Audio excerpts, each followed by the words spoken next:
നമസ്കാരം. നിരാമിത്ര ആയുർവേദ ചാനലിലേക്ക് ഏവർക്കും സ്വാഗതം. ഇന്നത്തെ കാലത്ത് പ്രായഭേദമന്യേ പലരെയും അലട്ടുന്ന ഒരു വില്ലനാണ് കൊളസ്ട്രോൾ. ഹൃദയാരോഗ്യത്തെ നേരിട്ട് ബാധിക്കുന്ന ഈ പ്രശ്നം പലപ്പോഴും ലക്ഷണങ്ങൾ കാണിക്കാതെയാണ് ശരീരത്തിൽ പിടിമുറുക്കുന്നത്. കൊളസ്ട്രോൾ കുറയ്ക്കാൻ ഗുളികകൾ മാത്രം മതിയോ? ഒരിക്കലുമല്ല. നമ്മുടെ ഭക്ഷണരീതിയിലും ജീവിതശൈലിയിലും മാറ്റം വരുത്തിയാൽ മാത്രമേ കൊളസ്ട്രോളിനെ പടിക്ക് പുറത്താക്കാൻ സാധിക്കൂ.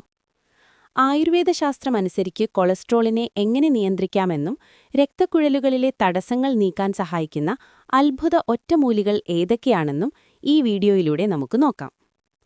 ആയുർവേദം കൊളസ്ട്രോളിനെ മേധോരോഗം എന്ന അവസ്ഥയുമായാണ് ബന്ധിപ്പിക്കുന്നത്. നമ്മുടെ ദഹനവ്യവസ്ഥ ദുർബലമാകുമ്പോൾ ശരീരത്തിൽ രൂപപ്പെടുന്ന അമം എന്ന വിഷാംശം മേധസ്സുമായി ചേർന്ന് രക്തക്കുഴലുകളിൽ അടിഞ്ഞുകൂടുന്നതാണ് കൊളസ്ട്രോളിന് കാരണമാകുന്നത്. എന്തുകൊണ്ടാണിത് സംഭവിക്കുന്നത്?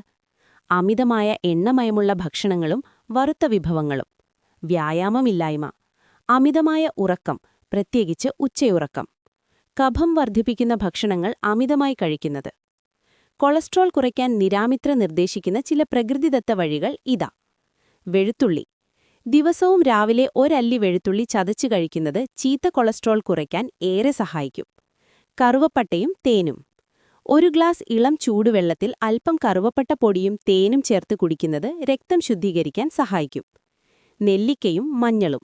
ഇവ രണ്ടും ചേർത്ത് കഴിക്കുന്നത് ശരീരത്തിലെ കൊഴുപ്പ് നീക്കം ചെയ്യാൻ ഉത്തമമാണ്. ഉലുവ. രാത്രി കുതിർത്തുവെച്ച ഉലുവ രാവിലെ ചവച്ചരച്ച് കഴിക്കുന്നത് കൊളസ്ട്രോൾ കുറയ്ക്കാനും ഹൃദയാരോഗ്യത്തിനും നല്ലതാണ്. ഭക്ഷണത്തിൽ ബാർലി, മുതിര, ചെറുപയർ എന്നിവ ഉൾപ്പെടുത്തുക. ദിവസവും 30 മിനിറ്റെങ്കിലും വ്യായാമം ചെയ്യുക. ഇത് ശരീരത്തിലെ കൊഴുപ്പ് നീക്കം ചെയ്യാനും രക്തചംക്രമണം വർദ്ധിപ്പിക്കാനും സഹായിക്കും. കൊളസ്ട്രോൾ നിയന്ത്രിക്കുക എന്നത് ഒരു ദീർഘകാല പ്രക്രിയയാണ്. അതിനാൽ ക്ഷമയോടെയുള്ള ജീവിതശൈലി മാറ്റങ്ങൾ അത്യന്താപേക്ഷിതമാണ്. ഈ വീഡിയോയിൽ പറയുന്ന കാര്യങ്ങൾ അറിവിനു വേണ്ടി മാത്രമുള്ളതാണ്.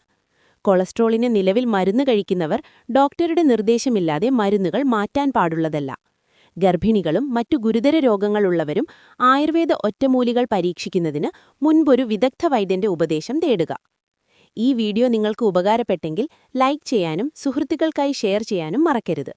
കൂടുതൽ ആയുർവേദ അറിവുകൾക്കായി നിരാമിത്ര സബ്സ്ക്രൈബ് ചെയ്യുക. നന്ദി, നമസ്കാരം.